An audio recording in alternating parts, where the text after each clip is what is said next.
Hello everyone, welcome back to my YouTube channel नमाज study. So friends, class को शुरू करने से पहले आपको बता देते हैं कि आज इस चैनल पर टोटल 996 सब्सक्राइबर हो गए हैं। मात्र 4 सब्सक्राइबर चाहिए 1K होने में। तो सबसे पहले मैं आप सभी को धन्यवाद देना चाहता हूं, क्योंकि आज आपके प्यार और सपोर्ट के कारण 1K सब्सक्राइबर होने वाले हैं हमारे चैनल पर। तो दोस्तों, अगर आप अभी तक इस चैनल को सब्सक्राइब नहीं किए हैं तो मुझे उम्मीद है कि आप इस क्लास को देख करके तो सब्सक्राइब जरूर कीजिएगा, क्योंकि मात्र 4 सब्सक्राइबर ही चाहिए 1K होने में।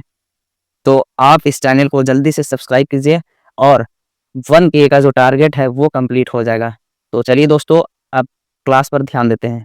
तो जैसा कि दोस्तों, आज का ये क्लास एम्प्लॉयबिलिटी स्किल्स का क्लास होने वाला है ITI फर्स्ट ईयर के छात्रों के लिए। तो जैसा कि दोस्तों, अब आपको ITI का CBT एग्ज़ाम देना है।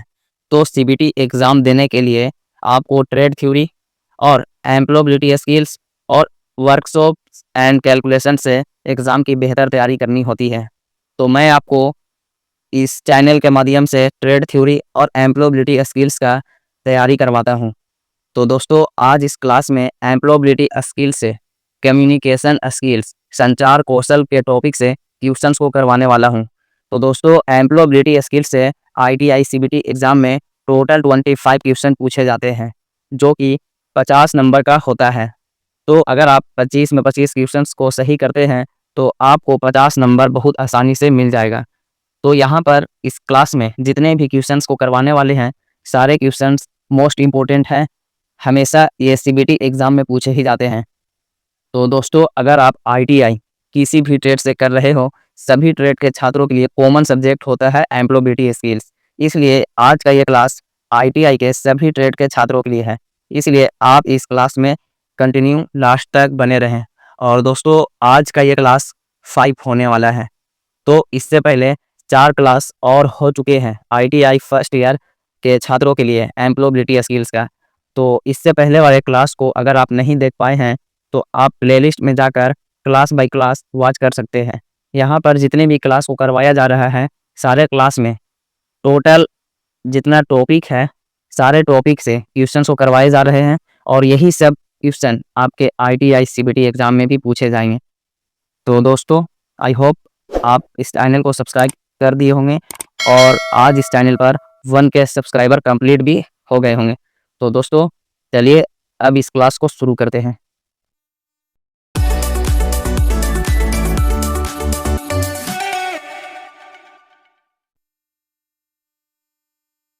तो दोस्तों, आज का ये क्लास शुरू करने से पहले आपको बता दें कि आज इस क्लास में कम्युनिकेशन स्किल्स, संचार कौशल के टॉपिक से क्वेश्चंस को करवाने वाले हैं।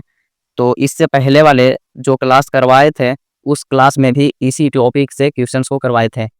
तो उस क्लास में टोटल 19 क्वेश्चंस को करवाए चुके हैं। तो इसलिए आज इस क्लास को 20 क्वेश्चन से क्लास को स्टार्ट करते हैं। तो अगर इससे पहले वाले क्लास को आप नहीं देख पाए हैं तो आप प्लेलिस्ट में जाकर वॉच कर सकते हैं। तो दोस्तों, आज इस क्लास का क्वेश्चन है पहला, what is a drawback of role playing? भूमिका निभाने में क्या कमी है? भूमिका निभाने में क्या कमी है? ऑप्शन ए है बिल्ड्स कॉन्फिडेंस, आत्मविश्वास बनता है। ऑप्शन बी है डेवलप्स लिसनिंग स्किल्स, सुनने का कौशल विकसित करता है। और ऑप्शन सी है डजेंट प्रोवाइड रियल सिचुएशन, वास्तविक स्थिति प्रदान नहीं करता। वास्तविक स्थिति प्रदान नहीं करता।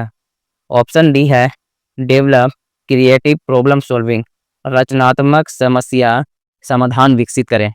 तो प्रश्न है कि भूमिका निभाने में क्या कमी है। तो इस प्रश्न का राइट आंसर हो जाएगा option number C, doesn't provide real situation, वास्तविक स्थिति प्रदान नहीं करता। भूमिका निभाने में क्या कमी है? तो वास्तविक स्थिति प्रदान नहीं करता। Option number C is correct. तो नेक्स्ट क्वेश्चन है, what should come next after selecting the solution in problem solving process? समस्या समाधान प्रक्रिया में समाधान का चयन करने के बाद आगे क्या आना चाहिए? समस्या समाधान प्रक्रिया में समाधान के चयन करने के बाद आगे क्या आना चाहिए? ऑप्शन ए है लुक फॉर अल्टरनेट वैकल्पिक की तलाश करें। ऑप्शन बी है रूट केस एनालिसिस मूल कारण विश्लेषण। ऑप्शन सी है आइडेंटिफाई द प्रॉब्लम समस्या को पहचानो। और ऑप्शन डी है इम्प्लीमेंट द सॉल्यूशन समाधान लागू करें। तो समस्या समाधान प्रक्रिया में समाधान का चयन करने के बाद आगे क्या आना चाहिए, तो इस प्रश्न का राइट आंसर है option number D, implement the solution समाधान लागू करें, समाधान को लागू करें। Option number D is correct. तो नेक्स्ट प्रश्न है which factor helps to motivate people. Which factor helps to motivate people, कौन सा कारक लोगों को प्रेरित करने में मदद करता है। कौन सा कारक लोगों को प्रेरित करने में मदद करता है। ऑप्शन ए है लैक ऑफ फोकस ध्यान की कमी। ऑप्शन बी है लैक ऑफ कॉन्फिडेंस आत्मविश्वास की कमी। ऑप्शन सी है लैक ऑफ डायरेक्शन दिशा की कमी। और ऑप्शन डी है लैक ऑफ नर्वसनेस घबराहट की कमी। तो कौन सा कारक लोगों को प्रेरित करने में मदद करता है, तो इस प्रश्न का राइट आंसर है option number D, lack of nervousness घबराहट की कमी लोगों को प्रेरित करने में मदद करता है। Option number D is correct. तो दोस्तों इस क्लास में जितने भी क्वेश्चंस को करवाने वाले हैं सारे क्वेश्चन मोस्ट इम्पोर्टेंट हैं। यही सब टॉपिक से क्वेश्चंस को आपके ITI CBT एग्जाम में पूछे जाते हैं। तो इसलिए आप ITI CBT एग्जाम देने से पहले यहाँ पर जितने भी इस प्लेलिस्ट में क्लास हैं तो सारे क्लास को जरूर वॉच कर लें एग्जाम से पहले। यही सारे क्वेश्चन आपके CBT एग्जाम में आएंगे। तो नेक्स्ट क्वेश्चन है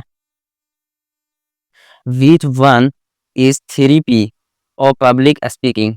पब्लिक स्पीकिंग का थेरेपी कौन सा है। पब्लिक स्पीकिंग का थेरेपी कौन सा है। ऑप्शन ए है process present practice. Option B है prepare practice perform. Option C है पब्लिश प्रेजेंट परफेक्ट। और ऑप्शन डी है परफेक्शन परफॉर्मेंस पेंस्टाकिंग। तो पब्लिक स्पीकिंग का थेरेपी कौन सा है, तो इस प्रश्न का राइट आंसर है option number B, prepare practice and perform, तैयारी अभ्यास और performance. Option number B is correct. ये है थेरेपी पब्लिक स्पीकिंग के लिए। Option number B is correct. Most important question है, आप ध्यान जरूर दीजिएगा। तो नेक्स्ट प्रश्न है which one is a POS for interview etiquette, मतलब साक्षात्कार शिष्टाचार के लिए क्या करें, कौन सा है। साक्षात्कार शिष्टाचार के लिए क्या करें, कौन सा है। ऑप्शन ए है नर्वसनेस घबराहट। ऑप्शन बी है इनफॉर्मल ड्रेस अनौपचारिक पोशाक। ऑप्शन सी है क्लैम अप्रोच क्लैम दृष्टिकोण। ऑप्शन डी है एक्सेसिव गेस्चर अधिक हाव भाव। तो साक्षात्कार शिष्टाचार के लिए, साक्षात्कार मीन इंटरव्यू, इंटरव्यू को हिंदी में साक्षात्कार बोला जाता है। तो साक्षात्कार शिष्टाचार के लिए क्या करें, कौन सा है। तो इस प्रश्न का राइट आंसर है option number C, calm approach calm दृष्टिकोण। Option number C is correct. तो नेक्स्ट क्वेश्चन है which one is a don't in interview etiquette, मतलब साक्षात्कार शिष्टाचार में कौन सा नहीं है। साक्षात्कार शिष्टाचार में कौन सा नहीं है। ऑप्शन ए है बी कॉन्फिडेंट। ऑप्शन बी है ड्रेस एप्रोप्रिएटली। ऑप्शन सी है proper eye contact. Option C है lie about your abilities to get job. तो साक्षात्कार शिष्टाचार में कौन सा नहीं है, तो इस प्रश्न का राइट आंसर है option number D, lie about your abilities to get job, मतलब नौकरी पाने के लिए अपने बारे में झूठ बोलना। ये इंटरव्यू शिष्टाचार में से नहीं है। Option number D is correct. तो नेक्स्ट क्वेश्चन है which one is a barrier to speaking, बोलने में कौन बाधा है। बोलने में कौन बाधा है। ऑप्शन ए है पुअर लिसनिंग खराब सुनना। ऑप्शन सी है लैक ऑफ टाइम समस्या की कमी। ऑप्शन सी है नर्वसनेस घबराहट। ऑप्शन डी है रिलुक्टेंट टू रीड पढ़ने के लिए अनिच्छुक। तो बोलने में कौन बाधा है, तो इस प्रश्न का राइट आंसर है ऑप्शन नंबर सी, नर्वसनेस, घबराहट। Option number C is correct. बोलने में कौन बाधा है? तो घबराहट। Option number C is correct. Next question है, which one is do in interview etiquette? कौन सा साक्षात्कार में शिष्टाचार है? कौन सा एक साक्षात्कार में शिष्टाचार है? ऑप्शन ए है ड्रेस टू कैजुअली, बहुत लापरवाही से पोशाक। ऑप्शन बी है lie about abilities to get job, नौकरी पाने के लिए योग्यता के बारे में झूठ बोलना। ऑप्शन सी है बी कॉन्फिडेंट, अपने आप पर भरोसा रखें। ऑप्शन डी है टू एक्सीजिव इन गेस्चर, बहुत अधिक हाव भाव। तो कौन सा एक साक्षात्कार में शिष्टाचार है? तो इस प्रश्न का राइट आंसर है option number C, be confident, अपने आप पर भरोसा रखें। Option number C is correct. कौन सा एक साक्षात्कार में शिष्टाचार है? तो अपने आप पर भरोसा रखें, ये साक्षात्कार का शिष्टाचार है। तो नेक्स्ट क्वेश्चन है, which one is a good communication? कौन सा संचार अच्छा है? कौन सा संचार अच्छा है? ऑप्शन है message is clear and direct, संदेश स्पष्ट और सीधा है। ऑप्शन बी है मैसेज इज एम्बिजियस, संदेश अस्पष्ट है। ऑप्शन सी है सेंडर अटैक्स रिसीवर, प्रेषक द्वारा रिसीवर पर हमला। और ऑप्शन डी है receiver doesn't listen to sender, प्राप्तकर्ता प्रेषक की नहीं सुनता। तो कौन सा संचार अच्छा है? तो इस प्रश्न का राइट आंसर है option number A, message is clear and direct, संदेश स्पष्ट और सीधा है। यह एक गुड कम्युनिकेशन है, अच्छा संचार है। Option number A is correct. Next प्रश्न है, which one is an email etiquette? Email शिष्टाचार कौन सा है? ईमेल शिष्टाचार कौन सा है? ऑप्शन ए है कीप ईमेल शॉर्ट, ईमेल को छोटा रखें। ऑप्शन बी है send virus infected mail, virus संक्रमित मेल भेजें। ऑप्शन सी है फॉरवर्ड फॉल्स मैसेज, झूठे संदेशों को फॉरवर्ड करें। और ऑप्शन डी है यूज ऑल कैप्स और small letter in email, email में सभी बड़े अक्षरों या छोटे अक्षरों का प्रयोग करें। तो प्रश्न है ईमेल शिष्टाचार कौन सा है? तो इस प्रश्न का राइट आंसर है ऑप्शन नंबर ए, कीप ईमेल शॉर्ट, ईमेल को छोटा रखें। ईमेल शिष्टाचार कौन सा है? तो ईमेल को छोटा रखें, ये ईमेल शिष्टाचार है। Option number A is correct. Next question है, which one is considered to be a good communication? कौन सा एक अच्छा संचार माना जाता है? इनमें से कौन सा एक अच्छा संचार माना जाता है? ऑप्शन ए है संदेश अस्पष्ट है। ऑप्शन बी है sender is positive towards receiver, प्रेषक रिसीवर के प्रति सकारात्मक है। ऑप्शन सी है receiver doesn't listen to sender, प्राप्तकर्ता प्रेषक की नहीं सुनता। और ऑप्शन डी है सेंडर अटैक्स रिसीवर, प्रेषक द्वारा रिसीवर पर हमला। तो कौन सा एक अच्छा संचार माना जाता है? तो इस प्रश्न का राइट आंसर है option number B, sender is positive towards receiver, प्रेषक रिसीवर के प्रति सकारात्मक है। Option number B is correct. तो नेक्स्ट प्रश्न है, which one is considered to be a poor communication? किसे खराब संचार माना जाता है? ऑप्शन ए है संदेश अस्पष्ट है। ऑप्शन बी है message is clear and direct, संदेश स्पष्ट और सीधा है। ऑप्शन सी है receiver is open to listen, receiver सुनने के लिए खुला है। और ऑप्शन डी है sender is positive towards receiver, प्रेषक रिसीवर के प्रति सकारात्मक है। तो किसे खराब संचार माना जाता है? तो इस प्रश्न का राइट आंसर है ऑप्शन नंबर ए, संदेश अस्पष्ट है तो इसे खराब संचार माना जाता है। Option number A is correct. किसे खराब संचार माना जाता है? तो संदेश अस्पष्ट है, इसे खराब संचार माना जाता है।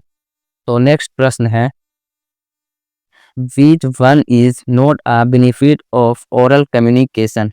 मौखिक संचार का कौन सा लाभ नहीं है? Which one is not a benefit of oral communication? मौखिक संचार का कौन सा लाभ नहीं है? तो ऑप्शन ए है इट इज़ क्विक, यह जल्दी है। ऑप्शन बी है इट इज़ फॉर रिकॉर्ड, यह रिकॉर्ड के लिए है। ऑप्शन सी है इट इज़ डायरेक्ट, यह प्रत्यक्ष है। और ऑप्शन डी है फीडबैक इज इमीडिएट, प्रतिक्रिया तत्काल है। तो मौखिक संचार का कौन सा लाभ नहीं है?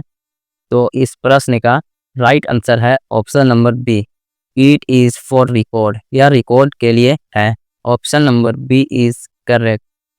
तो नेक्स्ट प्रश्न है, which one is not a part of triple A listening?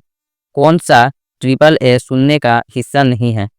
कौन सा ट्रिपल ए सुनने का हिस्सा नहीं है? ऑप्शन ए है एंजाइटी, ऑप्शन बी है एटीट्यूड, ऑप्शन सी है अटेंशन और ऑप्शन डी है एडजस्टमेंट। तो कौन सा ट्रिपल ए सुनने का हिस्सा नहीं है?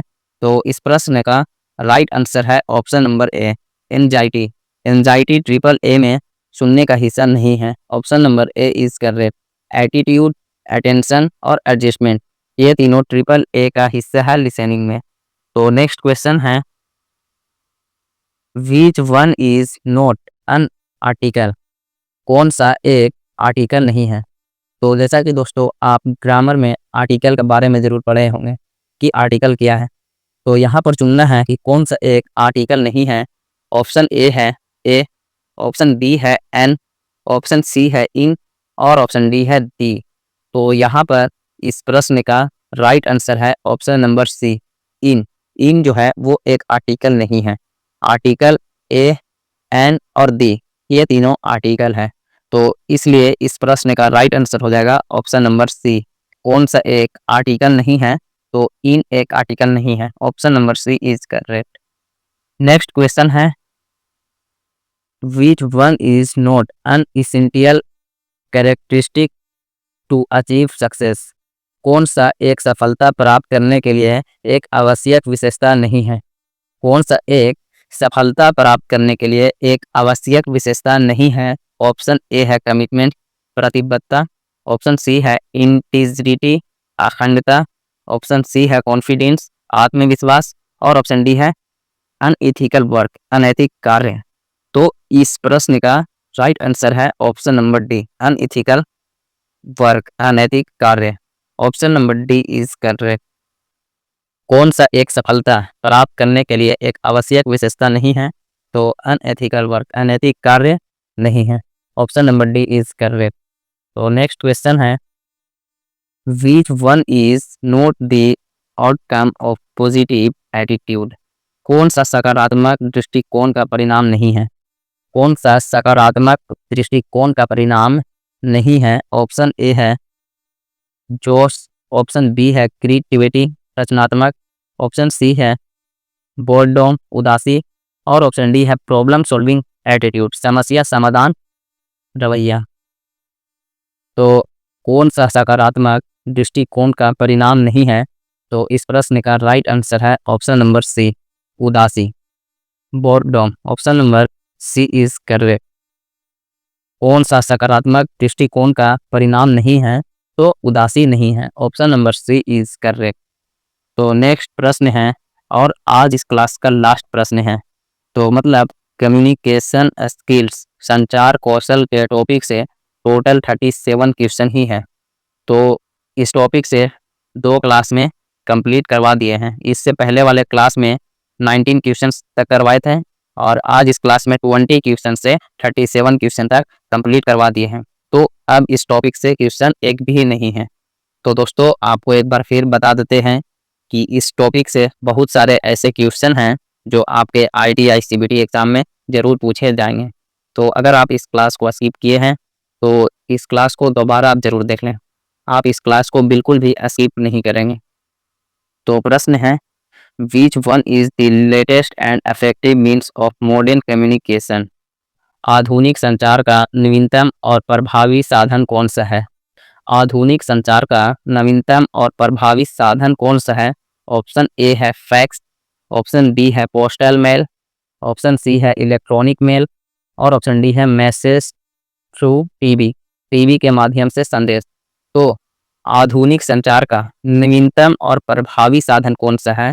तो इस प्रश्न का राइट आंसर है option number C, electronic mail है। Option number C is correct. तो आधुनिक संचार का नवीनतम और प्रभावी साधन कौन सा है? तो इलेक्ट्रॉनिक मेल है। Option number C is correct.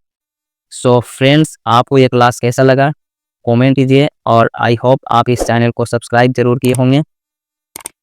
तो दोस्तों फिर मिलते हैं बहुत जल्द नए क्लास के साथ। जय हिंद।